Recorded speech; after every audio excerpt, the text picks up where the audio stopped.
Aleluia. Toda honra, toda glória seja dada ao Senhor. Cumprimento os irmãos com a paz do Senhor. Cumprimento os irmãos com a paz do Senhor. Quantos estão felizes hoje aqui? Deixa-me ver. Escolha uma pessoa bonita do seu lado e dê um sorriso para ela. Ficou difícil? Se ficou difícil, pode olhar para mim aqui e sorrir, ok? Os que estão assentados, vamos estar em pé, por favor. Estou muito feliz em poder estar aqui mais uma vez. Enquanto o convite não chegou, eu não sosseguei. Eu falei, será que esse ano não vem? Aí quando o pastor Samuel me ligou, eu fiquei muito feliz e honrado. Como ele disse, já virou algo religioso, né? E se não me convidar para o ano que vem, eu venho, nem que seja para ouvir o pregador, né? Obrigado, pastor Samuel. Ele fica me agradecendo, mas ele sabe que eu que devo agradecimentos a ele. Deus usou essa semana mais uma vez na minha vida, semana passada, melhor dizendo, e uma grande bênção nós recebemos através da vida desse profeta do Senhor. Esse ministério parece que está ficando escasso na terra. São poucos os homens em quem nós damos credibilidade profética. E eu gostaria que nas suas orações você sempre apresentasse o pastor Samuel, para que o Senhor o conserve assim em graça e em intimidade com Deus. Amém? Aleluia. Apocalipse capítulo 5. Quão grande és tu, Senhor. Quão grande és tu, Senhor. E vi na mão direita daquele que estava sentado no trono um livro, escrito por dentro e por fora, de todo selado com 7 selos. E vi também um anjo forte que proclamava em grande voz: quem é digno de abrir o livro e de lhe desatar os seus selos? Ora, nem no céu, nem sobre a terra e nem debaixo da terra, ninguém podia abrir o livro, nem mesmo olhar para ele. E eu chorava muito, porque ninguém foi achado digno de abrir o livro, nem mesmo de olhar para ele. Todavia, um dos anciãos me disse assim: não chores, eis que o leão da tribo de Judá, a raiz de Davi, venceu para abrir o livro e os seus 7 selos. E então vi no meio do trono e dos 4 seres viventes e entre os anciãos de pé um cordeiro como tendo sido morto. E ele tinha 7 chifres, bem como 7 olhos, que são os 7 Espíritos de Deus enviados por toda a terra. Veio, pois, e tomou o livro da mão direita daquele que estava sentado no trono. E quando tomou o livro, os 4 seres viventes e os 24 anciãos prostraram-se diante do cordeiro, tendo cada um deles uma harpa e taças de ouro cheias de incenso, que são as orações dos santos. E entoavam um novo cântico, dizendo: digno és de tomar o livro, de abrir os seus selos, porque foste morto e com teu sangue comprastes para Deus os que procedem de toda tribo, língua, povo e nação. E para o nosso Deus os constituíste reino e sacerdotes, e reinarão sobre a terra. Vi e ouvi uma voz de muitos anjos ao redor do trono, dos seres viventes, dos anciãos, cujo número era de milhões e milhares de milhares, proclamando em grande voz: digno é o cordeiro que foi morto de receber o poder, e riqueza, e sabedoria, e força, e honra, e glória, e louvor. E então ouvi que toda criatura que há no céu e sobre a terra, debaixo da terra e sobre o mar, e tudo que há neles, estava dizendo: aquele que está sentado no trono e ao cordeiro, seja o louvor, e a honra, e a glória, e o domínio, pelos séculos dos séculos. E eu digo amém. Feche a Bíblia, coloque no banco, coloque na cadeira, pegue na mão da pessoa mais bonita do seu lado, mais perfumada. Aperte a mão do irmão com carinho, da irmã com carinho, até eles falarem aleluia. Pentecostal que não faz barulho está com defeito de fabricação.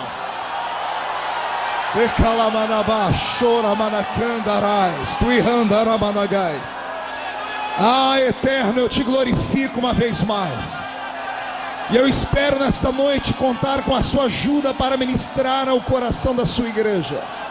Na medida em que eu estiver pregando, Pai, abra o céu sobre esta congregação e desabe a sua glória sobre todos nós, Pai. Cerque esta igreja, Senhor, e num raio de 5 quilômetros onde houver um demônio alojado, eu dou a esses demônios 5 segundos para desaparecerem daqui, porque se não sumirem, serão queimados pelo poder da sua glória que virá sobre nós. E o segundo pedido que faço, ó Deus, é um pedido de atrevimento.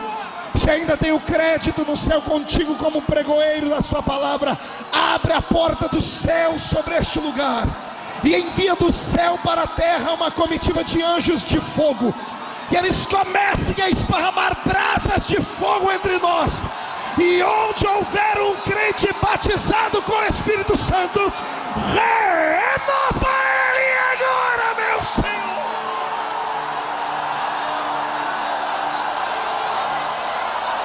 E andar abaixo e cantorou benabassuri andar abacara macanda arabagai. We andar alabaixo e cantorou bagai teramadaha suria. Fala conosco, Senhor. Fala conosco. Em nome de Jesus. Amém. Amém e amém. Os que podem, tomem o seu assento, e os que não podem, permaneçam de pé comigo. E todos, uma grande salva de palmas a Jesus, porque Ele merece. Glorificado seja o nome do Senhor. Pergunte para o seu irmão se ele está preparado para uma viagem agora. Preparados, senhores, pastores, companheiros, levitas? Preparados aí em cima, preparados, preparados, preparados, preparados, preparados. Vamos viajar. Eu vim perguntando ao Senhor o que pregar nessa vigília, visto que os crentes do Rio de Janeiro são abastecidos diariamente com muitas palavras reveladas, porque essa terra é uma terra próspera em pregadores, em profetas, em levitas. E o Senhor trouxe ao meu coração, à minha memória, o texto do livro da Revelação, no capítulo 5, onde nós lemos uma das passagens mais intrigantes e emocionantes da Bíblia, que fala de um homem que, tendo sido arrebatado, foi ao céu e viu o céu pelo lado de dentro e recebeu de Deus uma palavra de ordem. O Senhor disse a ele: tudo que você vê, por favor, escreve num livro. E tendo ele tido um encontro pessoal com este ser, com este ancião de dias, viu ele um livro fechado por dentro e por fora, livro esse que deveria trazer alegria, livro esse que deveria trazer emoção, mas uma emoção carregada de graça e de agradecimento. Todavia, o céu é inundado pela primeira vez de uma tristeza sem tamanho. Tamanha é a tristeza que esse homem em espírito chora e derrama lágrimas lá em cima. E lá em cima não é lugar de tristeza. A minha Bíblia diz que quando atravessarmos os portões celestes, terá um lenço da eternidade para enxugar dos nossos olhos todas as nossas lágrimas. Mas esse homem entrou lá em cima e derramou lágrimas, e isso mexeu comigo, mexeu com o meu intelecto e me fez estudar um pouquinho. E as revelações que o Senhor me deu aqui são fortes e profundas.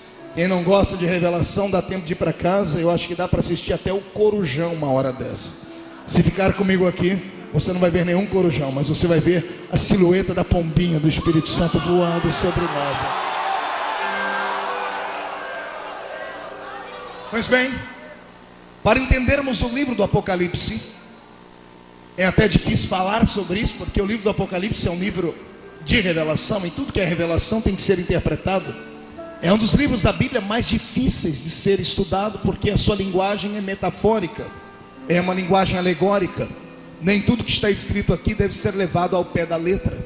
É um desses livros que deixa a gente meio que tonto de tanta revelação, de tanta coisa profunda. E é interessante que quando o crente é novo convertido, a primeira coisa que ele quer descobrir é acerca das profecias deste livro. E eu falo isso porque uma vez eu fui um novo crente, e eu me lembro que, saindo da escola, eu chamei um garoto da igreja que era filho de um presbítero, conhecia bem a Bíblia, e eu pedi para ele pregar para mim. Eu não sei se ele fez por maldade ou se ele fez por simplicidade, não tive até hoje coragem de perguntar a ele. Mas eu me lembro que ele entrou dentro da minha casa, pegou a Bíblia e abriu em Apocalipse capítulo 13, 14 e em diante, e foi pregar para mim acerca da besta, a que subiu da terra e a que subiu do mar. E ao invés dele pregar e interpretar, não, ele começou a falar comigo literalmente o que estava escrito ali. Sabia que eu morria de medo de escuro, sabia que eu morria de medo de assombração. Também puderam, eu nasci na Vila Tatu, você queria o quê? Na época de quaresma a gente tinha medo de lobisomem, boitatá, curupira, coisas que vocês cariocas não conhecem, coisas da gente lá do meio da roça. E ele começou a falar para mim: vai vir sobre a terra uma besta de 7 cabeças e 10 chifres, com boca de leão, pata de leopardo, corpo de urso. E quando ela abrir a boca dela, vai devorar todos aqueles que são ímpios e não temerem a Deus. E ele foi embora e me deixou com essa imagem na mente. É claro que ele não pregou nada certo para mim, mas eu acho que valeu o efeito, porque eu nunca passei uma semana tão crente na vida. Também nunca passei uma semana com a luz acesa a noite toda como eu passei aquela, com medo de abrir a porta e encarar a besta. Depois de muito tempo eu vi que o irmão que falou comigo é que era uma besta, porque aquilo não tinha nada a ver, era apenas um texto que precisava ser interpretado. 7 cabeças, 7 montes, onde uma grande cidade estará alojada, 10 chifres, 10 grandes reis, que virão de um outro lado, quem sabe da Europa antiga. E eu precisaria aqui de pelo menos umas 15 horas para falar sobre escatologia bíblica, e nós não temos tempo para isso. Isso é apenas para lançar luz a você, que este livro não é um livro de fácil interpretação. Até porque no seu capítulo 1 e no verso 19, o Senhor dá a João uma visão global do que ele vai enxergar. O Senhor diz a ele: as coisas que vistes, as coisas que são e as coisas que hão de acontecer. Ou seja, quem olha para o Apocalipse e pensa que ele é um livro que fala apenas de coisas futuras, está redondamente errado. O Senhor estava dizendo a ele: você vai escrever sobre coisas do passado, as que vistes, as coisas do seu presente, João, as que são, e as coisas que hão de acontecer do seu futuro. Existem textos deste livro que podem ser interpretados de uma, duas, 3 formas. Pode ser interpretado de uma luz apontada para Israel, pode ser interpretado de uma luz apontada para a igreja, e de uma luz apontada para o mundo ímpio e pecaminoso aí fora. Por isso, é um livro que, para se pregar dentro dele e para se ter uma visão, você tem que ter a sua mente aberta. Levante um dedo de profeta comigo, bata na cuca do seu irmão, na mente dele, e diga para ele: abra a sua mente então. E só para não perder um costume, aquele glória a Deus que só o povo de Madureira sabe. Interessante é que este é o último livro do cânon sagrado. O livro tenha sido escrito por último. Quem escreveu este livro não era um rapazinho, nem uma pessoa de meia idade, era um ancião. Tinha ele mais de 90 anos de idade. E aqui começa o desenrolar de uma bela e grande amizade. Para chegar no Apocalipse, permita-me falar um pouquinho do seu escritor, não do seu autor, porque aqueles que conhecem a Bíblia Sagrada sabem muito bem que este livro não tem, como dizem por aí, 40 autores. Esse livro tem 40 escritores. Autor é só um, aquele que está sentado no alto e sublime trono. Ele é o autor. E para falar do autor eu teria que tomar milênios de tempos para falar, porque ele é grande, majestoso e poderoso. Ele é tão grande que os seus pés estão no centro dessa igreja hoje, e a sua face está diante dos serafins que cantam: santo, santo, santo é o Senhor dos exércitos, e toda a terra está cheia da sua glória. Esta é a beleza deste livro. Deixe-me então falar sobre o escritor deste texto. Interessante é que quando o Senhor estava com o seu ministério latente, crescente na terra, ele chamou 12 homens especiais. Repita essa frase comigo: 12 homens especiais. 1, 2, 3. Acotovele o seu irmão, diga: eu disse especiais. Faça biquinho para falar. Acotovele, irmão, diga: eu disse especiais. O Senhor não chama ninguém que não seja especial. Todos os que estão debaixo da sua poderosa mão são especiais. Como você que está aqui dentro é especial. Talvez a sociedade não dá o valor que você mereça. Talvez o seu pai e a sua mãe não dê o valor que você mereça. Talvez o seu cônjuge não dê o valor que você mereça. Talvez o ministério da sua igreja não dê o valor que você mereça. Todavia, isso não invalida a sua especialidade. O Senhor, quando te viu, foi com a tua cara. E quando Ele vai com a cara de alguém, não tem quem faça o seu pensamento recuar atrás. Você é especial. Só quem é especial, dê um grito para o Rio de Janeiro todo ouvir.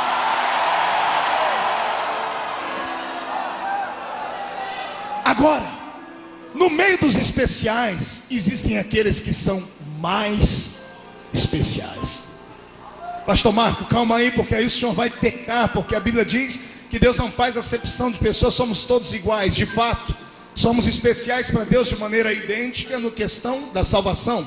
Ele é salvador de todos, mas é Senhor de apenas alguns. Para salvar, Ele não faz acepção de cor, de credo, de raça. Porém, para usar, aí Ele tem os seus xodozinhos. Aí Ele tem aqueles que são diferentes. E eles são diferentes, embora sejam especiais, são diferentes. São diferentes não porque Ele os fez diferentes, mas porque eles conquistaram a atenção dEle de uma maneira diferente. É como um pai que tem vários filhos. Eu tenho 3 filhas. Cada uma delas tem o seu peso, cada uma delas tem a sua beleza, cada uma delas tem o seu poder de persuasão para comigo que sou pai. Mas a menorzinha de todas, eu insisto sempre em contar a sua história. É a que mais me chama a atenção. Não porque ela seja mais bonita do que as outras, até porque as 3 são lindas, são muito parecidas com o pai. É uma beleza assim, incomum. São lindas, Karen, Kathleen e Camille. Porém, Camille, a menorzinha, é diferente. Um dia desses eu cheguei em casa, cansado, joguei as malas para o chão, estressado, e lá vem a pequenina, correndo, chegou perto de mim, se joga no chão, botou o joelhinho e as suas mãozinhas no chão, olhou para mim, com aquele olho desse tamanho, de jabuticaba, e disse assim: papai, olha o que eu fiz para o senhor. Eu falei: o que, Camila? Ela disse assim: miau. Miau. Eu disse: que isso, Camila? Ela disse: papai, eu sou o seu gatinho. E eu fiz aquilo que todo mundo faz com um gatinho que fica se esfregando na gente. Joguei as malas para o chão, botei o gatinho no colo e fiz um monte de carinho nela. Ela é tão esperta que toda vez agora que eu fico bravo com ela, quando eu vou levantar a voz para ela, ela se joga no chão assim: miau, papai, miau. Porque ela é inteligente. Olhe para o seu irmão e diga: filho especial tem que ser inteligente, tem que chamar a atenção do seu pai. Você está entendendo? É por isso que o papai do céu tem alguns que ele chama de amigo, que ele chama de queridos. Não é que Deus tem um carinho especial pela pessoa porque ela é melhor do que as outras. É que essa pessoa conquistou o coração dele de uma maneira carinhosa e diferente. É diferente, basta você olhar de um lado para o outro. Tem irmão na igreja que ele põe o pé dentro da igreja já orando em línguas. O cidadão não tem 2 dentes na boca para contar. Se tiver, é só 2 também, é o zagueiro e o atacante. Mas ele abre a boca orando em língua estranha. E o outro que é doutor, é mega empresário, chega na igreja e fica com a cara parecendo que foi batizado num pote de vinagre. Aí o outro recebe dom, revelação e glória. E o outro fica travado parecendo uma múmia. Aí o que fica travado parecendo uma múmia fica dizendo que aquele outro é maluco, é ignorante, é isso, é aquilo. Não é nada disso. É que aquele outro é esperto, é inteligente, conquistou a atenção do seu pai do céu. Eu quero te dar um conselho hoje. Chame a atenção do seu Deus. Chame a atenção dele. Faça alguma coisa que você vai fazer Deus ficar assim estupefato contigo. Eu sei que os grandes teólogos, pastor Samuel, ouvem essa mensagem e dizem assim: ignorante este pregador. Mal sabe ele que Deus não pode ser pego de surpresa. Não tem nada que o crente faça que Deus não saiba. Então não há como surpreender Deus. Você tem razão, teólogo. Mas deixa eu dar agora uma palavra de pai.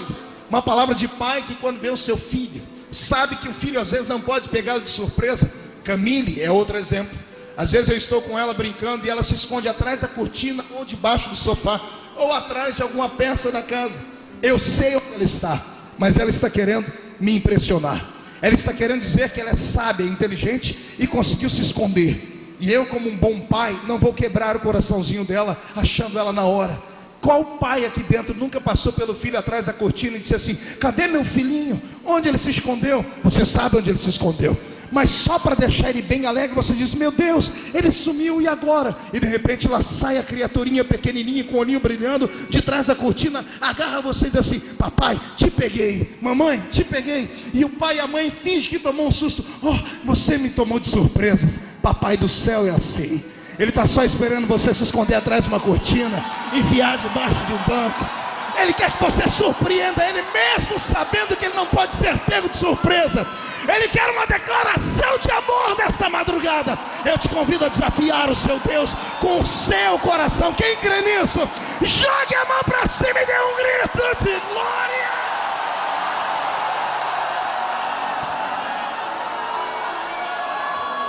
O meu Cristo teve 12 homens especiais, mas ele teve 3 que eram acima da média: Pedro, Tiago e João. Cada um deles tinha algo que chamava a atenção no seu Cristo. Cada um deles fez com que o coração do Senhor se voltasse para eles. Talvez Pedro tenha conquistado Jesus pelo seu temperamento, pela sua petulância. Pense no homem desequilibrado. Pense no homem que deixou Jesus em saia justa várias vezes. Pense no homem que da metade do que falava você tinha que jogar fora, que ele só colocava o grupo em risco. Pense num homem que era espavitado. Era Pedro, parecido com você e comigo, completamente anormal e desequilibrado. É Jesus de joelho querendo lavar o pé de todo mundo, e Pedro, não sei se porque tinha chulé, porque tinha frieira, unha encravada, eu não sei. Pedro escondeu os pezinhos para trás e disse assim: o meu pé o senhor não lava. Jesus olha para ele e diz: Pedro, se eu não lavar o seu pé, Pedro, você não tem parte comigo. Aí Pedro, ele era 8 ou era 80? Ele logo estende os braços, as pernas e o pé e diz: Senhor, então não lava só os pés, lava o meu corpo inteiro, Senhor. Me dá um banho, Senhor, me dá um banho por inteiro, Senhor. Por essas e outras atitudes ele conquistou o coração do Senhor. Lembre da cena, o Senhor no meio do mar, 12 discípulos atracados no mastro de um barco, amedrontados, gritando: tem um fantasma no meio das águas. E o fantasma grita lá do meio: não sou um fantasma, sou eu. E todo mundo gritando: é um fantasma sim. E só a vozinha de Pedro no meio de todo mundo grita em direção à figura fantasmagórica que estava no meio do mar, porque a tempestade desgraçava a silhueta daquele ser que vinha andando, e por isso não dava para se imaginar o que era. Mais a vendaval soprando, mais o mar agitado, e Pedro grita lá para o meio do mar: se é o Senhor, me manda ir aí. E lá do meio do mar vem a doce voz dizendo: vem Pedro, salta nas águas, vem. E eu imagino todo mundo gritando: Pedro, não vai, você é maluco, a gente não sabe se é ele. Pedro, pode ser Iemanjá, Pedro. Pedro, pode ser Dagon. Pedro, pode ser uma sereia, Pedro. E Pedro não está nem aí para aquilo que eles estão dizendo. E outra, não era nem um pouco equilibrado. Se fosse equilibrado, ia jogar uma escada para fora do barco, ia descer devagarinho, ia colocar o pé nas águas para ver se elas estavam duras para poder andar. Pedro, se eu conheço bem ele deu foi logo um salto em cima das águas. Se fosse um monstro, ele teria afundado, mas era o Senhor que estava ali. Quando ele bateu os pés nas águas, as águas firmaram. Ele gangorra para um lado, gangorra para o outro, olha para trás de gente. Não precisa ter medo, é ele. Só ele tem poder sobre as águas do mar. Aí eu sei que os críticos de plantão vão dizer: pastor, mas ele afundou. Pastor, eu sei que ele afundou, mas a culpa não foi dele, a culpa foi do vento. O dia que você ler o texto, leia direitinho, você vai ver que o vento tirou a atenção de Pedro. No meio da tempestade, o vento batia no cabelo dele e fez ele olhar para a esquerda. Quando ele olhou para a esquerda, ele viu tribulação. Quando ele olhou para a direita, ele viu uma infinidade de problemas que poderiam matá-lo. E isso fez a sua fé esmorecer por um tempo. Ele afundou, mas o Senhor não deixou ele morrer. Pedro está dentro do barco agora. Tem 11 discípulos se desculpando, dizendo: Senhor, eu não pulei nas águas porque eu não queria te envergonhar, não queria te testar. O Senhor não precisa provar mais nada. Eu só gritei fantasma porque todo mundo gritou, senão eles iam me chamar de uma pessoa diferente. Todo mundo dando uma palavra de desculpa, e no final todo mundo dizendo: Senhor, nós não queríamos te envergonhar. Já pensou? Toda vez que alguém lembrar dessa história, vai lembrar que Pedro é um homem de pouca fé. E eu imagino Pedro enxugando o cabelo, pedindo a oportunidade, dizendo: gente, eu quero falar. E todo mundo diz: fala, Pedro. E ele levanta e diz: vocês têm razão. Toda vez que alguém lembrar dessa história, vão me chamar de homem bully, homem de pouca fé. Vão me chamar de homem chaleira, homem de pouca fé. Mas toda vez que alguém contar essa história, vão ter que falar que só 2 seres no universo conseguiram quebrar a lei da gravidade, andaram em cima das águas. Um foi ele, o outro fui eu. Pedro, eu andei em cima das águas. E a multidão dos 11 grita: mas afundou. E ele rebate: mas eu andei. Mas você afundou. Mas eu andei. Mas você afundou. Mas eu andei. O que importa é andar. O que importa é experimentar. Aqui eu quero deixar um conselho para você que tem sonhos. Quero deixar um conselho para você que vê o seu ministério minguar por causa dos outros. Escute uma palavra. Deus ama homens de coragem. Deus ama homens e mulheres apaixonados por Ele ao ponto de ir até o limite. É melhor ir, bater a cara no muro, cair e voltar e se arrepender de ter ido e caído, do que passar a vida inteira arrependido de não ter tentado. É melhor você bater a cara no muro de tentar e se arrebentar, do que você passar a vida inteira pensando como teria sido. Ei, deixa eu me dizer, sabe por que às vezes você assiste alguma fita minha e olhando para trás, o ministério que está atrás de mim, às vezes, nem sempre, é claro que a regra de exceção, nessa vigília é uma regra de exceção. Os pastores, eu falo aqui, eles dão um grito, levantam a mão e entram no ministério. Mas às vezes você vai ver fitas de vídeo, eu pregando, a multidão explodindo e atrás de mim um monte de gente com o olho seco, igual olho de coruja. Sabe o que é isso? É gente que poderia estar onde eu estou, que poderia fazer o que eu faço, mas não fizeram, porque foram covardes, amedrontados, tiveram medo de largar tudo, tiveram medo de deixar tudo, tiveram medo de ousar, e agora ficam arrependidos porque tem que conviver com a amargura da derrota nos lábios, dizendo assim: se eu tivesse tentado, eu teria chegado lá. Mas como não tentou, tem que se contentar com essa cara fechada, parecendo delegado de justiça mesmo. E eu estou dando de ombros assim, sabe por quê? Porque eu tive coragem. E eu te desafio a ter coragem. Lute pelos seus sonhos, lute pelos seus sonhos, lute pelos seus projetos. Acredite na sua chamada, acredite no seu ministério. Deixa o Senhor te usar.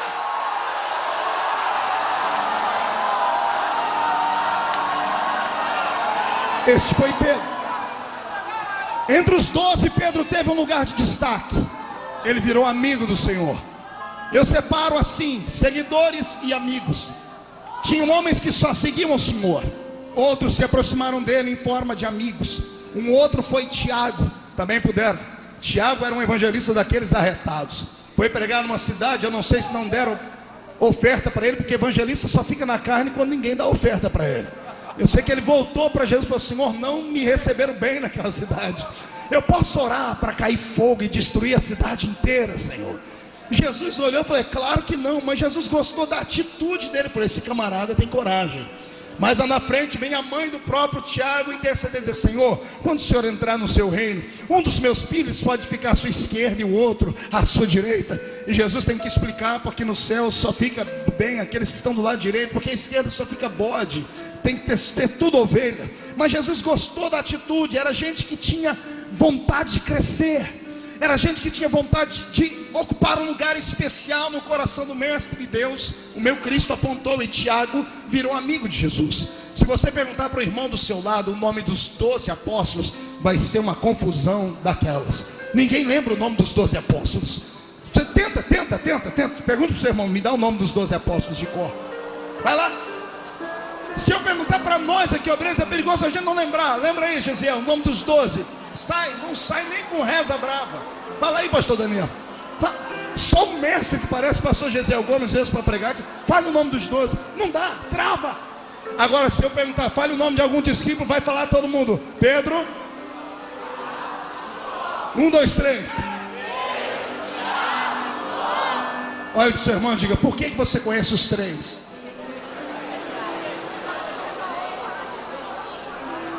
Por quê?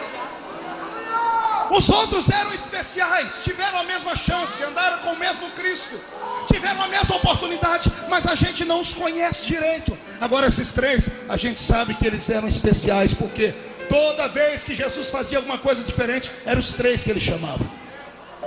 Quando o Senhor foi se transfigurar no Monte Tabor, quando Moisés e Elias vieram recepcioná-lo, o Senhor levou só 3. Quem era? As últimas 18 horas de Jesus, que foram horas complicadas de perturbação, onde ele foi julgado, pré-julgado e outras coisas mais, ele levou 11 discípulos para orar com ele no monte. Porém, 3 se aproximaram dele até a entrada do jardim do Getsêmani. Só 3. Quem eram eles? E ele revelou para os 3 algo que não revelou para os outros. O que ele revelou? Ele disse para eles: a minha alma está angustiada até a morte. A gente só conta segredos para aqueles que são amigos. Eu quero te desafiar hoje a ser mais do que um seguidor. Eu quero te desafiar a ser amigo de Deus. É possível, pastor? É claro que é, pastor, mas eu como arroz, feijão e farofa, e daí? O Senhor está procurando gente para ser amigo dele aqui. Gente que empreste o ouvido, a garganta, e as suas mãos para levantar e dar um belo grito de glória ao nome dele. Porém, existe um lugar de maior honra. Ele não tem apenas seguidores e amigos. Um dos 12 foi além. Um dos 12 foi além da amizade. Pastor, o que há além da amizade? Há a intimidade. Intimidade, repita comigo essa palavra, 1, 2, 3. É uma palavra romântica, porque Deus é romântico. 1, 2, 3. Pergunte para mim, pastor, o que é que João fez demais? Eu não vou falar, eu vou fazer. Pastor Joel, por favor, vem cá. Está aqui Jesus, Pedro, Tiago, todos aqui, virando, olhando para o pessoal. E aqui está João. Amigos próximos, seguidores ao lado. João já era amigo, mas ele queria mais. Diga para o seu irmão, não se contente com pouco. Diga, queira mais. Agora diga para ele, esteja preparado para pagar o preço. Jesus gostava de churrasco de peixe. Jesus gostava de churrasco de peixe. Eles sempre sentavam e comiam peixe assado. Um belo dia eles estão comendo peixe assado, e João está aqui sempre do lado dele. E João pensou consigo, o coração devia estar saindo pela boca. Continue aqui. Coração saindo pela boca, e diz assim, e se ele me jogar fora? E se ele chamar a minha atenção? E se ele me passar vergonha perto de todo mundo? Um monte de coisas veio à cabeça dele, mas sabe o que ele fez? Ele disse assim, eu vou tentar. O máximo que ele vai fazer é me mandar sair de perto. E João encostou nele. E Jesus não fez nada. No outro dia João senta, encosta, e ele está vendo que Jesus não fez nada. Aí ele vai e põe a cabeça. Pelo contrário, ao invés de Jesus empurrar ele, Jesus estende o braço e abraça ele. Escute, isso não é tudo. Daqui a pouco a intimidade é tão grande que ele tirou a cabeça daqui e colocou aqui.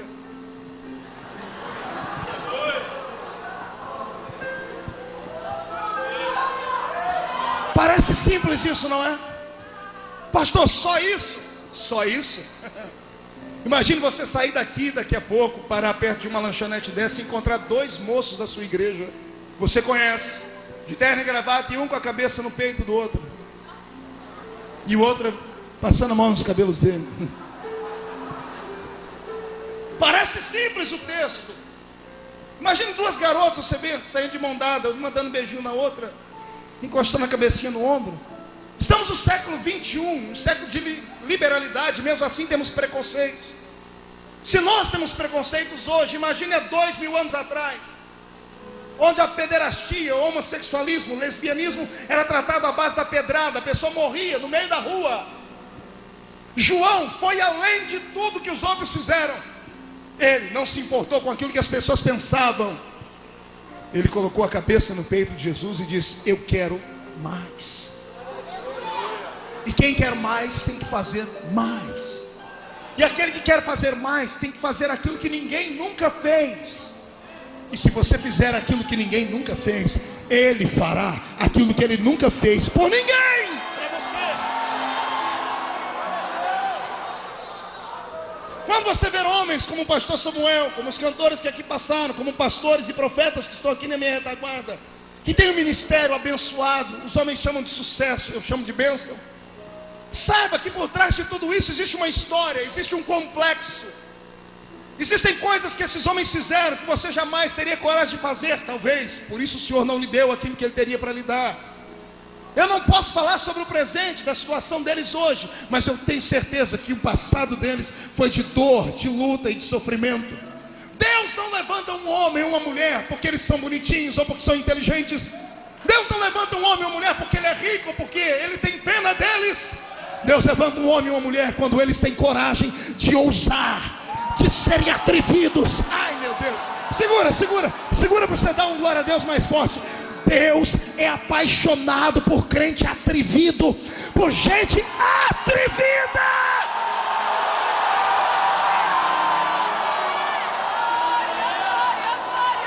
Levante a mão direita para cima. Vamos ver se você é atrevido.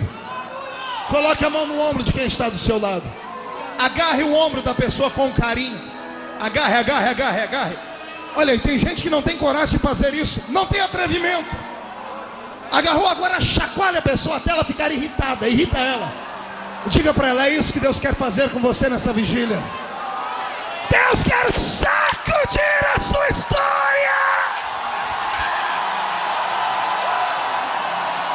Deixa Deus te tocar.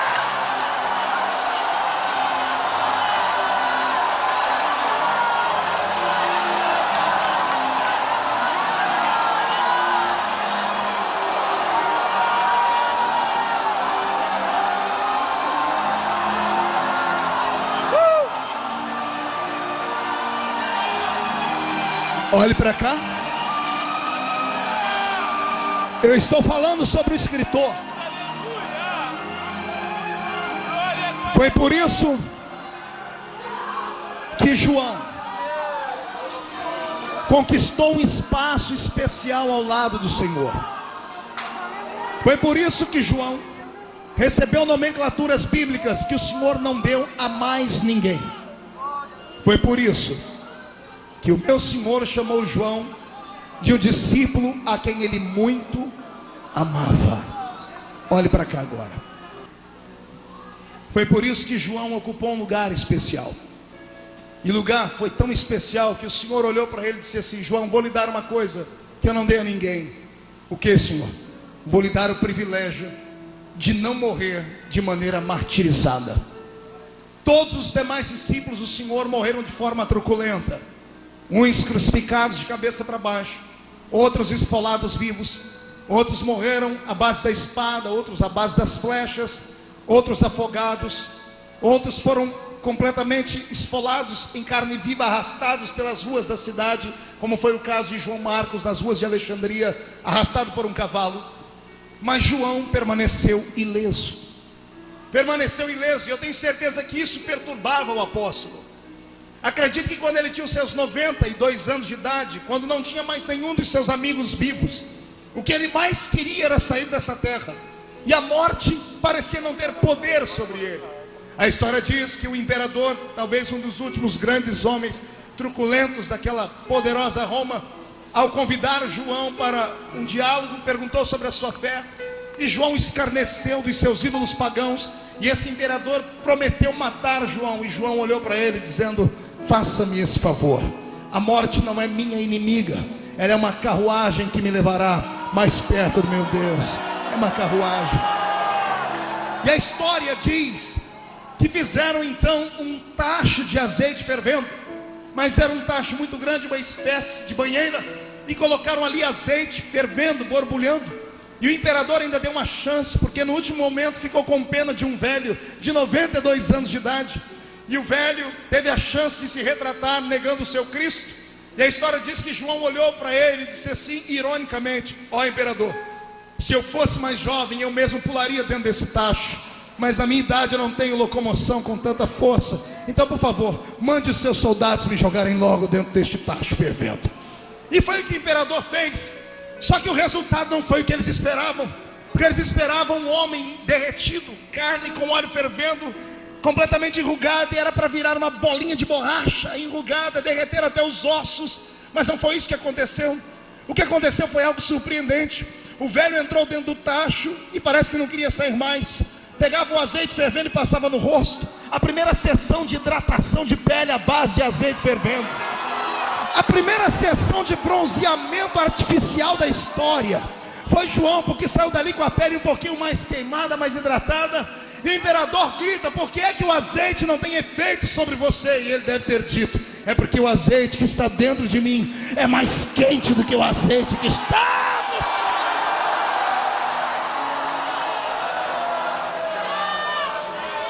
Como a morte não tinha força e nem vontade de levá-lo, jogaram ele na ilha de Patmos. Diga para o seu irmão: na ilha de Patmos. Vem comigo para a ilha. Chegue comigo nas portas daquela grande ilha. Uma ilha rochosa, infestada por bestas feras humanas, homens que eram malditos, bruxos, que os imperadores não tinham coragem de tocar neles, e por causa dos seus crimes hediondos os lançaram naquela ilha. À esquerda e à direita apenas uma grande praia, à sua retaguarda um mar e você sem barco. Como na frente uma ilha rochosa e truculenta, à esquerda e à direita caminhos para se encontrarem com bestas feras, e atrás de você um mar. João não tinha para onde ir, e ele então está nos ensinando que quando não houver nenhum lugar para você ir aqui na sua frente, caia de joelhos, porque quando o crente bate os joelhos no chão, uma janela se abre no céu, e é ele quem diz: e então eu ouvi uma voz por detrás de mim, e virei para ver quem era. E de repente a surpresa, pastor, surpresa porque ele não era amigo de Jesus, sim, mas a surpresa foi grande, porque a última vez que João viu foi lá em Atos capítulo 1, e em Atos capítulo 1 ele viu um Cristo diferente daquele que ele está vendo agora. Ele viu um Cristo cujos cabelos ainda eram os cabelos da cor daquele Cristo que ele viu crucificado. Ele viu um Cristo usando roupas fabricadas na terra. Ele viu um Cristo com os olhos da cor dos olhos que ele era acostumado a ver aqui na terra. Por isso que aqueles irmãos que estavam ali vendo Jesus se acender e uma nuvem ocultar, não saíram correndo, porque eles viram que aquele era o Jesus ressurreto. Pastor, por que os homens no caminho de Emaús não conheceram Jesus? Porque eles viram um Jesus trucidado, eles viram um Jesus cadavérico, eles viram um Jesus ensanguentado, destruído, com mais de 460 cortes no seu corpo. E agora eles veem um Cristo num corpo ressurreto. Eles veem ele com saúde. Na cruz não havia beleza nenhuma para que o desejassem. Agora ele estava ali com seu corpo ressurreto. A última vez que João viu ele subir. E quando a nuvem ocultou, João não queria parar mais de olhar. Foi preciso 2 anjos aparecerem e falarem: ei, do jeito que ele foi, um dia ele vai voltar aqui também. E agora, 60 anos depois, olha o reencontro. Ele ouve uma voz, e quando ele vira para ver, não era mais aquele homem de cabelos castanhos. Seus cabelos agora eram brancos como a lã branca. Seus olhos não eram castanhos, eram como chamas de fogo. O seu corpo não está vestindo o linho usado ou criado por mulheres que ali estavam, mas era um linho fabricado lá nas tecelagens celestes que existem lá no céu. Havia um cinturão de ouro que traçava o seu peito, e os seus pés reluziam como latão que saíra da fornalha, e da sua boca uma espada aguda de 2 fios dizia assim: João, sobe para cá, meu amigo, sobe para cá.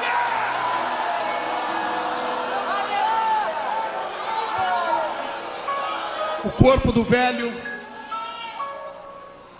deita no chão, e o seu espírito é tomado pelo Senhor Jesus.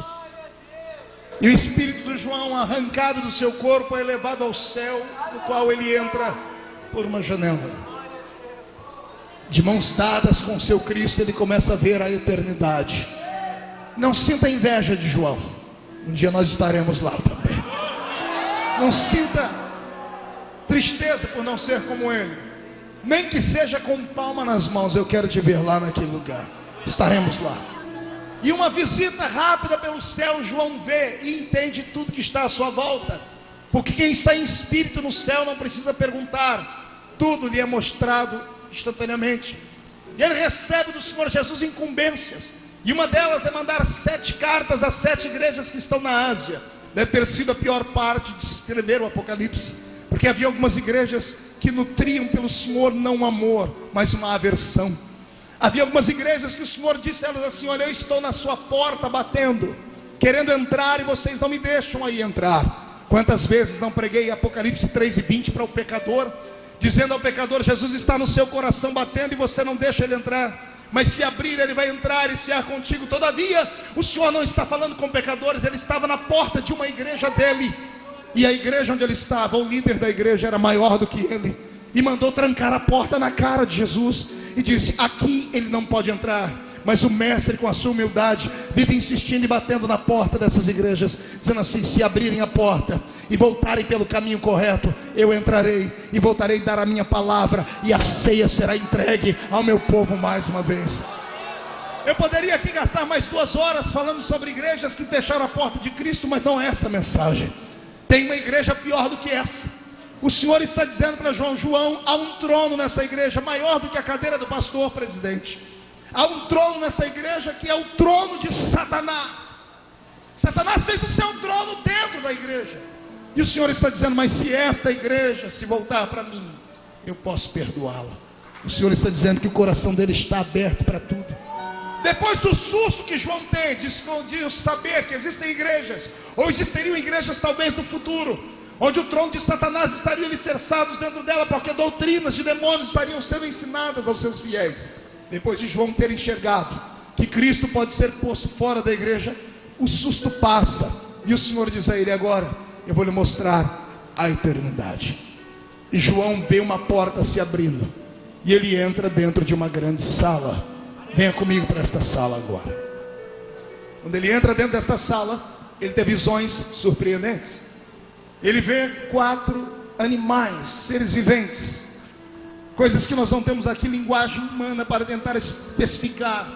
Ele vê ali dentro 24 anciãos. Mal sabia ele que 12 daqueles anciãos, um representava, porque a metade daqueles anciãos falavam sobre os 12 apóstolos que fundaram e alicerçaram a igreja de Cristo, e a outra parte dos 12 anciãos representavam cada uma das tribos de Israel. Ele viu ali os 7 Espíritos de Deus que o representam por toda a terra. Não que Deus tenha 7 Espíritos que saíam para cá, outro para lá, mas sim a plenitude do seu Espírito que possuiria toda a terra. Quando João tem toda essa visão cabalística, quando ele tem toda essa visão metafísica, quando ele tem toda essa visão mística do céu, ele fica embasbacado como eu ficaria. Porém a situação muda, e ele olha para frente e vê um trono, e sentado no trono está um grande ser, e este ser segura na sua mão direita um grande livro. E quando João olha o livro, ninguém precisa dizer a ele que livro era, porque em espírito ele enxerga o que significava aquele livro. E antes que ele dê um grito de glória a Deus, antes que ele dê um grito de aleluias, uma voz ecoa dentro daquela sala, um grande anjo dizendo: ninguém na terra, nem debaixo dela, nem em cima nos céus, foi encontrado digno de olhar para o livro, de desatar os seus selos e de ler o que estava escrito dentro dele. E nesse momento ele diz: e eu, João, chorava muito. Aqui começamos a pregação da palavra dessa noite. Que livro era esse? Que livro era esse que fez o ancião olhar para ele e chorar em espírito dentro do céu? Eu sei que alguns podem olhar e dizer assim: pastor, é simples. Nós sabemos que cada um desses selos, ao serem desatados, liberariam sobre a terra catástrofes, assim como as 7 taças, assim como as 7 trombetas tocadas. Parece que tudo com conexão 7 dentro do Apocalipse fala de desgraças e de misérias. Por isso eu disse que existem textos que têm mais de uma interpretação, e eu vou lhes dar apenas uma das interpretações deste livro. O que eu descobri me fez chorar muito de alegria e me fez saltar e entender o choro do velho ancião. Quando ele olhou para aquele livro fechado por dentro e por fora, e um anjo gritando que ninguém podia abrir, ler ou desatar os selos, ou mesmo de olhar para o livro, eu entendi o choro de João. Aquele livro é o livro mais importante que existe lá em cima nos céus. É um livro escrito pela própria mão divina. É um livro escrito com uma tinta que não há mais em todo o grande universo. Não era um livro de acontecimentos futurísticos. Era um livro da vida. Era o livro da redenção da humanidade. Eu disse o livro da redenção da humanidade. E me choca ter que repetir 2 vezes a palavra redenção para ver um crente dar um grito de glória. Mas eu entendo. Vivemos uma época que ninguém mais prega sobre cruz, sangue, redenção, pecado, ou perdão de pecados na igreja.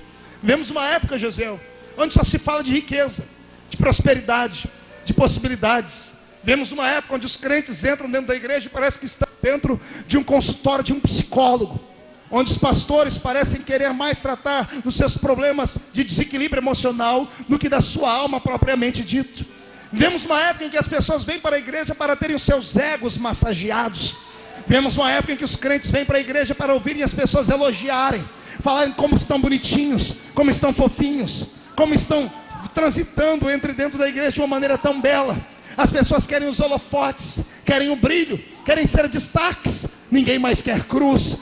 Querem um evangelho desproporcionado, não querem mais compromisso. querem um evangelho prostituído, um evangelho adulterado.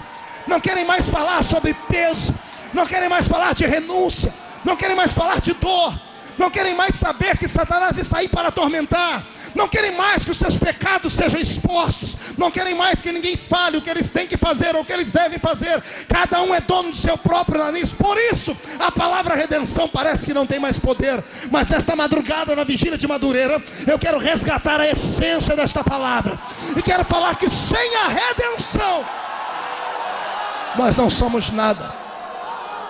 Escute, sem Deus eu não sou nada, e sem a redenção eu não sou ninguém.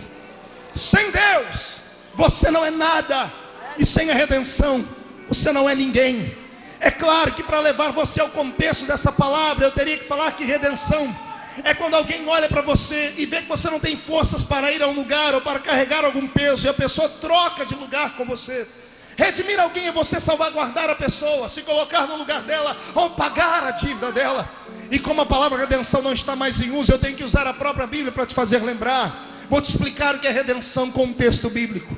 Imagine você com uma doença incurável agora, mas a doença é tão tenebrosa que você não tem mais nariz para respirar, porque a cartilagem apodreceu, as suas orelhas já não existem mais, a sua língua está purulando pus, os seus dedos, as suas articulações já não se mexem, você não tem unhas porque as unhas apodreceram, você está agora suando sangue, você está agora transpirando pus, você está fedendo, seus cabelos estão caídos, e você parece mais uma figura que saiu de um filme de terror do que um ser humano.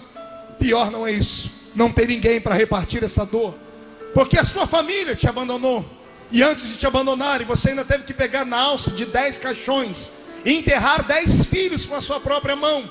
E de reconhecimento de riqueza, você não tem mais nem casa para morar, você está no meio das cinzas. Os seus amigos vieram te confortar e acabaram perdendo a paciência e te falaram que você está em pecado e tem pecado escondido. Você olha para cima e não vê mais a glória de Deus e começa a discutir com Ele. Ao invés de ouvir coisas boas, você tem que ouvir Deus às vezes te dar um puxão de orelha. Você olha para toda a sua riqueza e vê que a única coisa que sobrou foi um caco de telha, e você está agora abandonado por tudo e por todos, e não há mais salvação, não há esperança para você. Por isso todos te deixaram. E de repente, como que por um passe de mágica, como que num encantamento místico, dentro do seu cérebro que já está destruído e morto, esperando apenas a sepultura se abrir, lá dentro, no fundo do túnel, uma luzinha começa a piscar, e uma lembrança de que você serve um Deus que tem poder para colocar o homem no cativeiro, e tem poder para arrancar o homem do cativeiro.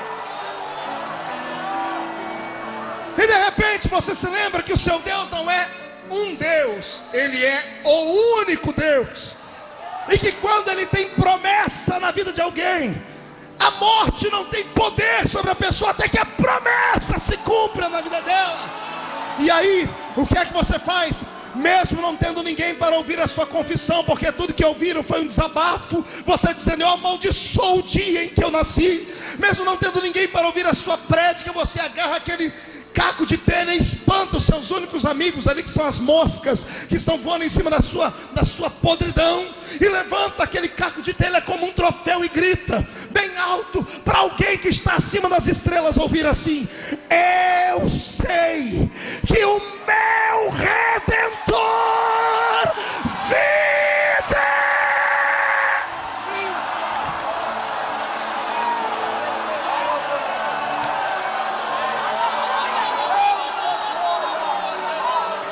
E de repente, a pele que estava podre fica como a pele de uma criança.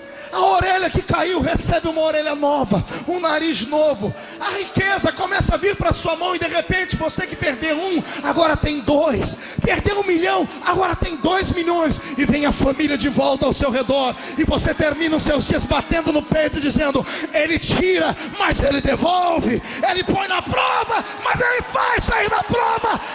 Ele me prova, mas me abençoa. Isso é a redenção. Isso foi o que Jesus fez. Pastor, se esse livro é um livro da redenção da humanidade, eu vou repetir de novo. Esse livro era o livro da redenção da humanidade. Pergunte para mim o que estava escrito lá, pastor. Consertando. O que está no presente escrito lá, pastor? Puxa a barriga, estufa o peito, faça um sorriso bem grande. O seu nome está escrito lá.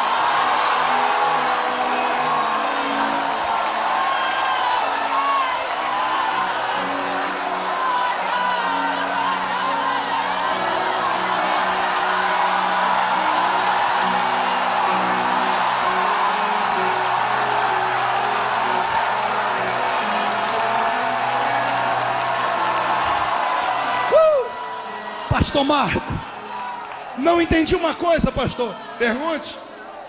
Se era o nome de João que estava escrito lá, por que ele chorava? Vou explicar.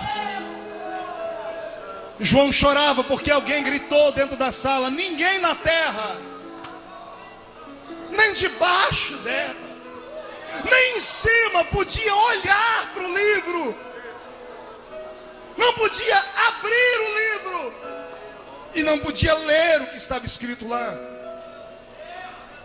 E João disse: e eu chorava muito, porque como aquele livro era o livro da vida, ele é um testamento fechado, selado. Todo testamento só tem validade quando alguém morre. Só pode ser aberto por um advogado quando aquele que escreveu o testamento morre, porque lá dentro tem riquezas, heranças. E se o livro não fosse aberto, não teria igreja, não teria vigília de Madureira. Se o livro não fosse aberto, não teria línguas estranhas, não teria lágrimas, esperança. Se o livro não fosse aberto, não teríamos nós o ministério que Jesus nos deu. Se o livro não fosse aberto, você não estaria com esse sorriso nos seus lábios, ou com essas lágrimas gostosas que descem por aí. Se o livro não fosse aberto, você era escravo e capacho de Satanás até hoje.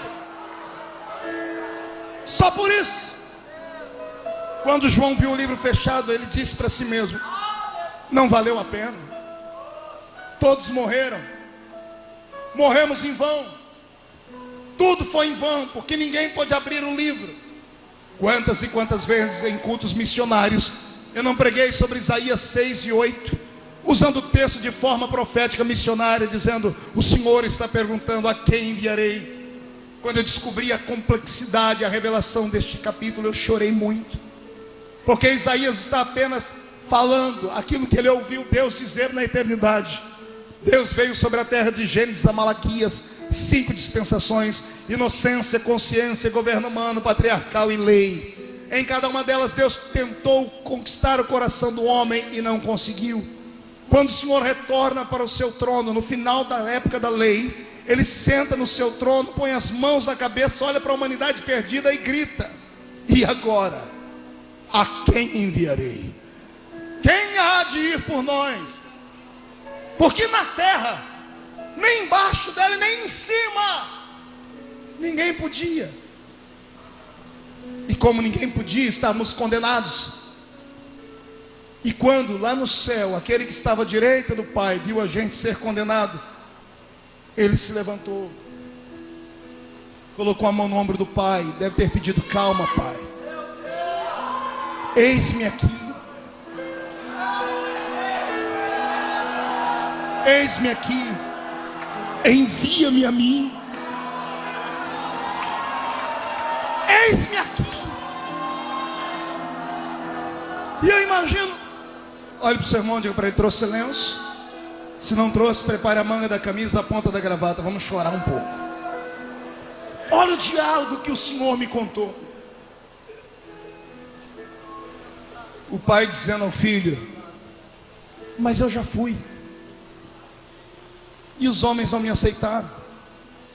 Se você for, vai ser de igual forma. E o filho dizendo: papai, eu vou de uma maneira diferente. O Senhor foi com fogo, poder e glória. O Senhor foi e tentou conquistar e convencer o homem com autoridade. Mas quando o Senhor falava, o monte tremia. Quando o Senhor agia, a terra engolia os homens. Os homens não temiam ao Senhor, os homens tinham medo do Senhor. Pai, tem alguma coisa neles que nós não entendemos. E eu imagino Jesus dizendo ao Pai: Pai, nós criamos o frio, mas nunca sentimos frio. Nós criamos a dor, mas nunca sentimos a dor. A solidão, mas nós nunca sentimos solidão. Nós criamos o desespero, mas nós nunca sentimos o desespero. Nós criamos a fraqueza, a fome, a sede, mas nós nunca sentimos que somos divinos, eternos. Está faltando alguma coisa, a gente precisa entendê-los. E para entender só tem um jeito, Pai. Eu tenho que ir e ser igual a eles. Eu vou lá testar. Eu vou lá tentar entender o que eles passam. E depois eu volto para contar para o Senhor como é que é. E é Paulo quem explica: Ele mesmo sendo Deus, não tem por usurpação ser igual a Deus. Antes aniquila a sua forma divina e desce entre nós e se fez carne. Como pregador pentecostal, pastor Samuel, eu amo falar de milagres. Eu amo falar sobre as possibilidades de um mundo metafísico. Eu gosto de falar sobre as coisas que Jesus fazia. Até gosto às vezes de brincar. Quer me deixar feliz? Um dia desse uma cantora me convidou para fazer uma voz, aquelas vozes fortes, num CD dela do hino de Lázaro, para fazer Jesus chamar Lázaro. Eu amo fazer aquilo. Jesus de frente da tumba, manda todo mundo tirar a pedra e grita: Lázaro, sai para fora. É lindo isso. É lindo falar de alguém que anda em cima das águas, que chega perto de um cortejo fúnebre e para. Ninguém nunca parou um cortejo fúnebre na história, só ele. E alguém diz: não pode dizer, eu posso, porque eu posso dar vida àquele que está dentro do caixão. Sai daí! Eu amo falar sobre isso. Mas você quer ver eu ficar feliz? É eu ver o meu Jesus chegar e sentar perto do poço de Jacó, tirar a sandália do pé, apertar o seu pé porque está vermelho, empoeirado, limpar o suor e dizer assim: meninos, eu estou com a sede, queria beber um pouquinho de água. E ninguém tem caneca d'água para tirar a água do poço. E vem uma mulher que era inimiga da nação dele, e ele esquece o negócio de inimizade e diz assim: ô moça, me dá um pouquinho de água porque eu estou com sede. Porque aqui eu me identifico com ele. Ele sentiu sede. Ele sabe a agonia de alguém sentir sede. Ele sentiu fome. Depois dos 40 dias de jejum, a Bíblia diz assim: e tendo terminado o jejum, ele sentiu fome.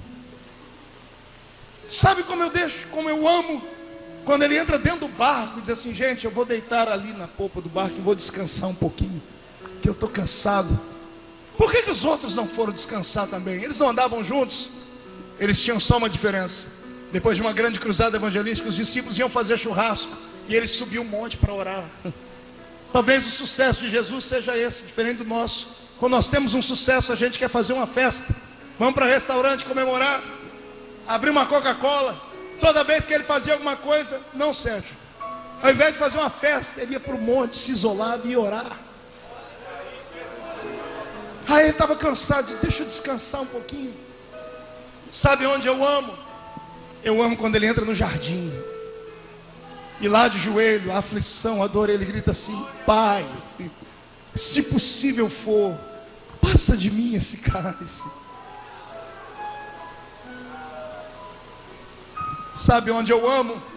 Quando ele está pregado na cruz e olha para o céu, e o céu se abre, e ele vê Deus de costa. E para não deixar os discípulos desviados, ele ora numa língua extinta. Ele olha em aramaico: Eloi, Eloi, lama sabachthani. Deus meu, Por que me abandonaste? Não foi essa a sua oração essa semana? Não é isso que a gente passa? Quando Judas foi chegando para dar um beijo nele, ele agarrou Judas e deu um beijo nele de novo e disse assim: amigo, eu sei o que você está fazendo, faz rápido. Ele entendeu o que é sofrer, o que é ser traído, o que é ficar sozinho, o que é gritar os amigos: vamos orar, gente, não puderam orar um pouquinho comigo?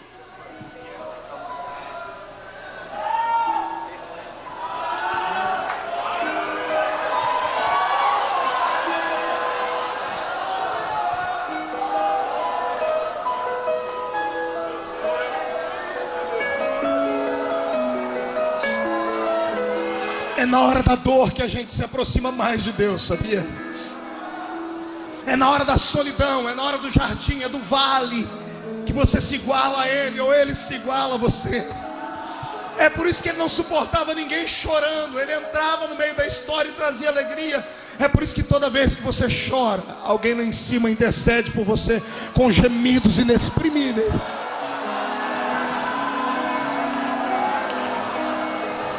Incline a sua cabeça por um momento.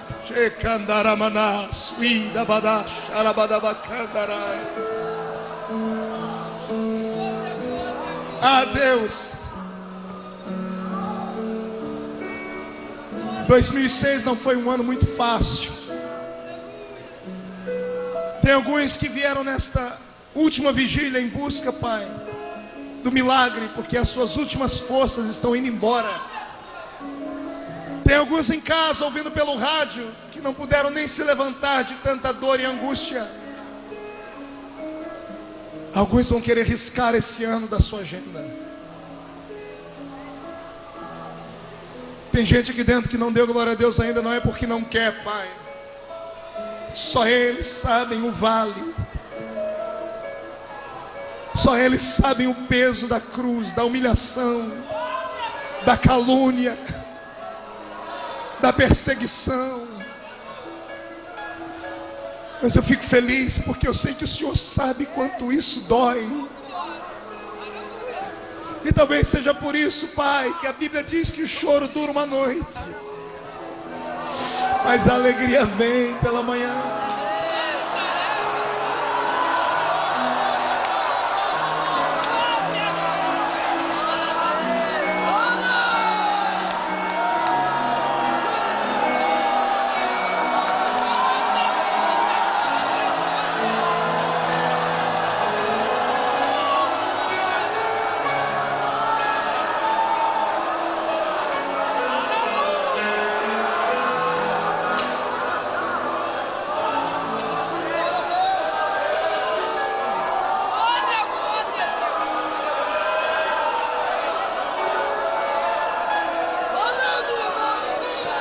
O que me deixa feliz, Senhor, é saber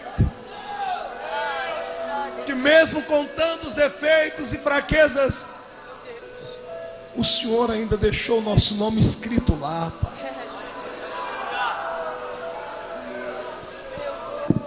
Não me importa, Senhor, qual é a fraqueza que os seus filhos que aqui dentro estão nessa vigília passam ou vivem. O que me importa é que se eles estão aqui, é porque o nome deles está escrito aí.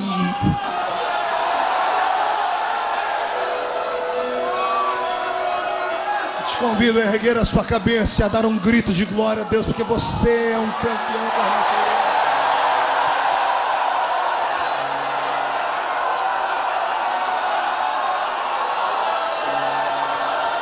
Eu não sei quantos te apedrejaram esse ano, eu não sei quantos te acusaram esse ano, eu não sei quantos vales você passou esse ano. Eu tenho uma palavra de Deus para você a partir de hoje.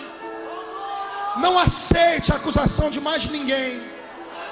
Não aceite, rejeite. Ainda que a pessoa te mostre uma mão furada, se a mão estiver furada, peça primeiro a certidão de nascimento dela. Se ela não nasceu há 4 anos antes de Cristo, no 4º ano, ano Domini, e lá não está a cidade de Belém, e o nome do pai, José, e o nome da mãe, Maria, não aceite. Porque ninguém nessa terra vivo hoje morreu por você na cruz. Ninguém tem o direito de apontar o dedo para você. Por nada! Por nada!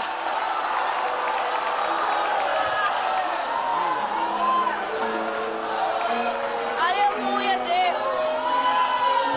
Eu vou lhe falar uma coisa hoje, por favor, escreva para você sair daqui não andando, voando hoje. O seu nome não foi escrito a lápis naquele livro. Seu nome não foi escrito a carvão que qualquer coisa apaga. Seu nome foi escrito com sangue naquele livro. Seu nome foi escrito com uma tinta que não existe mais.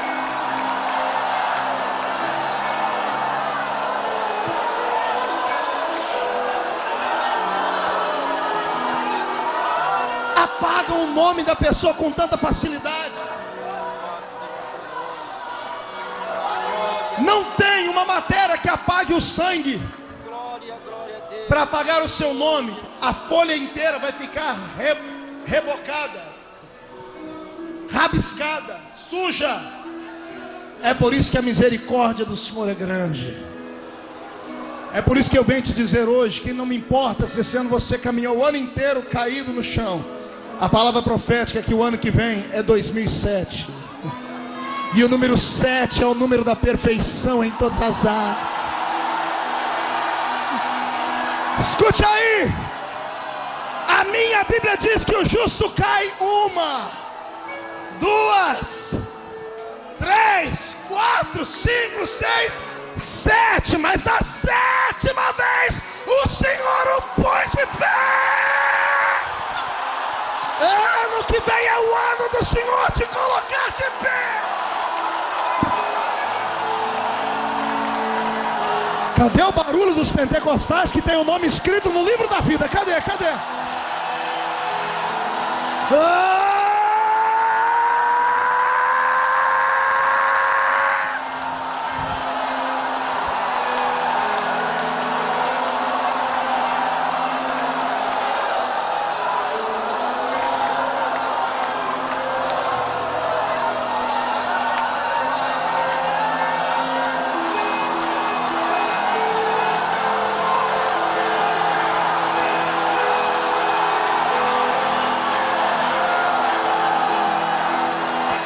Satanás, esse é o grito dos nomes que estão escritos naquele livro.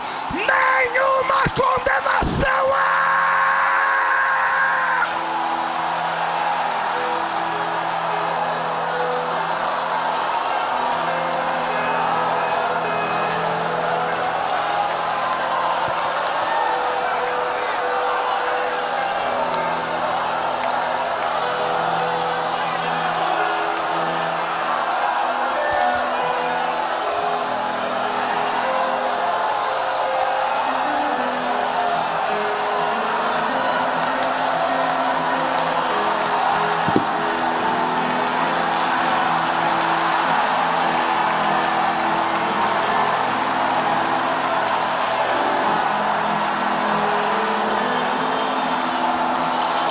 Cai fora, Satanás! Não tem mais para demônio, não tem demônio que te oprima, não tem Satanás, pombagira, canta, não tem demônio que te oprima.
Em nome de Jesus.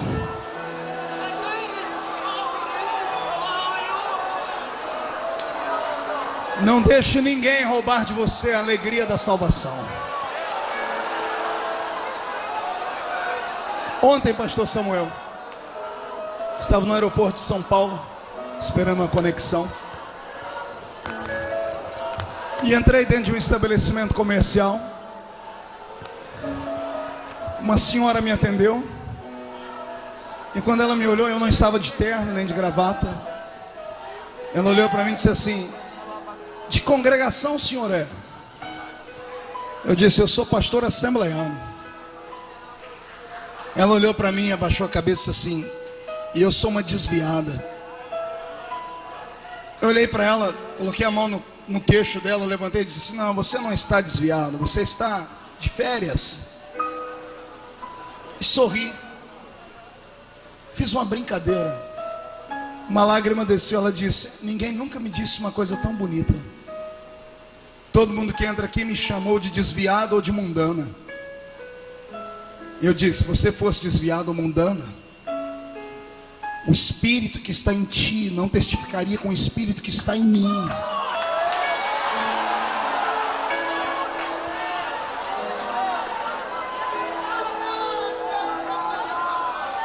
Ela disse: eu não aguento mais, pastor. Eu entro na igreja, as pessoas me acusam por tudo. Ela olhou para mim e disse assim: pastor, eu não tenho culpa, que eu nasci de carne e osso, tenho defeitos. Eu disse: eu estou congregando em casa, todo dia de noite eu oro, pego a harpa, canto. Mas os irmãos da igreja, quando eu chego, parece que eu tenho lepra, sentam longe de mim. Infelizes. Pensam que foram eles que morreram na cruz por ela. O mistério da redenção e do perdão é algo que você não tem que entender, só absorve. E acredite, a pior prisão que há é a prisão chamada... Ai, Jesus, fala ou não fala?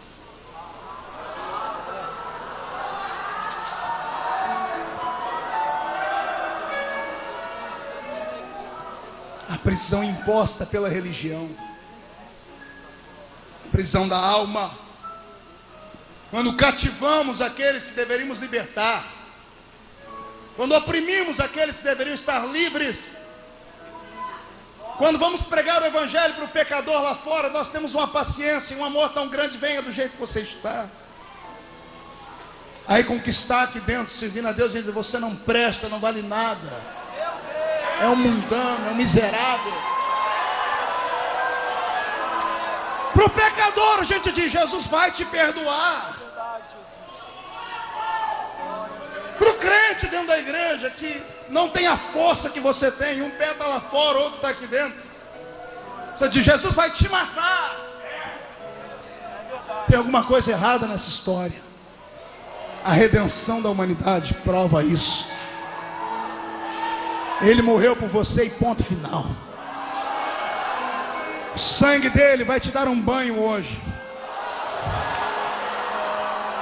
O mundo aí não começa o ano com roupa branca, roupa vermelha. Usam roupa íntima, uma de cada cor. Pois bem, você vai começar com vermelho também esse ano. O sangue vermelho de Cristo sobre a sua história.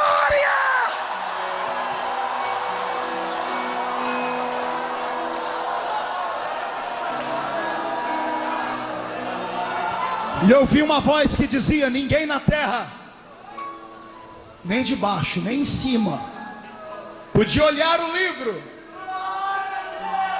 desatar os seus selos e ler o que estava escrito lá. E eu, João, chorava muito, até que um ancião se levantou e veio até mim e disse: João, não chores. Olhe para o irmão do seu lado, passe a mão nas costas dele e diga assim: não chores. Não, diga com mais força, diga: não chores. Não chores. Não chores, Daniel. Não chores, Samuel. Não chores, Jean. Não chores. Não chores, gente. Não chores. Não chores. Por que não chorar? João, já encontramos o campeão, o dono do testamento, João. Olha ele ali, João. E João dizia: eu virei para ver, e lá estava ele. Qual o nome dele? Eis ali, João, o leão da tribo de Judá. Eis ali, João, a raiz de Jessé, João.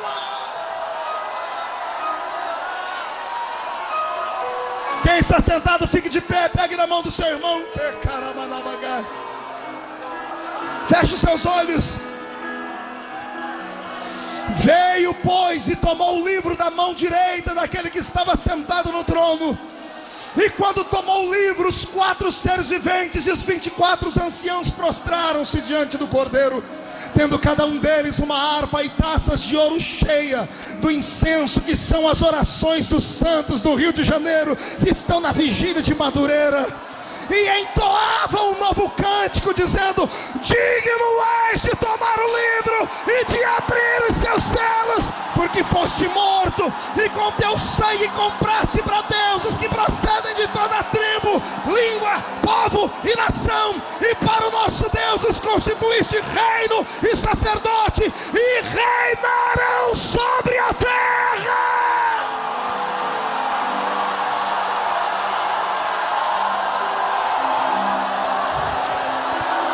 Vi e ouvi uma voz de muitos anjos ao redor do trono, dos seres viventes e dos anciãos, cujo número era de milhões e milhares de milhares, proclamando em grande voz: digno é o Cordeiro que foi morto de receber o poder, a riqueza, a sabedoria, a força, a honra, a glória e o louvor.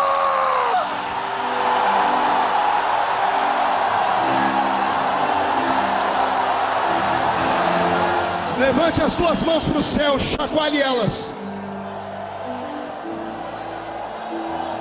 Faça uma tomada disso, cinegrafista. Chacoalhe suas mãos. Dê meia volta, escolhe alguém, fique cara a cara com ele ou com ela. Chacoalhe a mão sobre o seu irmão. Mão direita para cima. Chacoalhe sua mão. Grite comigo: em nome de Jesus. Em nome de Jesus. Todos os demônios que atormentaram a minha salvação, a minha família, a minha igreja, a minha vida, em 2006, eu ordeno, para a palma da minha mão agora, feche a sua mão, feche, levante lá em cima. Eu vou contar até 3. No 3 você vai jogar no chão e pisar em cima. 1. Você nunca mais será o mesmo, porque o seu nome está escrito lá. 1,5. Sua família está protegida. E ponto final. 2. O seu ministério vai crescer. 2,5. 2007 será o melhor ano da sua história. 3, jogue no chão, pise em cima. Ressuscito, eu quero de volta o que é meu. Sara-me, enquanto eu aceito em minha dor. Ressuscito e leva-me às águas tranquilas. Lava-me e refrigera minha alma.